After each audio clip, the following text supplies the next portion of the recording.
Here is a door and here is a floor.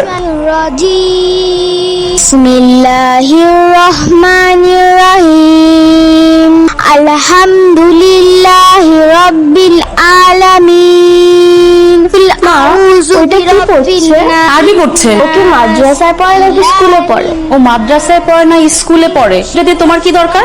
আমিও আরবি পড়বো। কিন্তু মা, আরবি তো বললেই পড়া যায় না। আরবি হচ্ছে আলাদা একটা ভাষা, সেটা পড়ার জন্য আলাদা একটা টিচার লাগে। আমার জন্য টিচার রাখো। এটা বললেই তো পড়া যায় না। তোমার স্কুল আছে না, তারপরে তোমার টিউশন থাকে, তোমার ডান্স ক্লাস, তোমার আর্ট ক্লাস, তোমার সময়টা কোথায় মা? বাবা, আমি আরবি পড়তেছি। হ্যাঁ মা, অবশ্যই তুমি আরবি করবে। আমার জন্য টিচার রাখবো।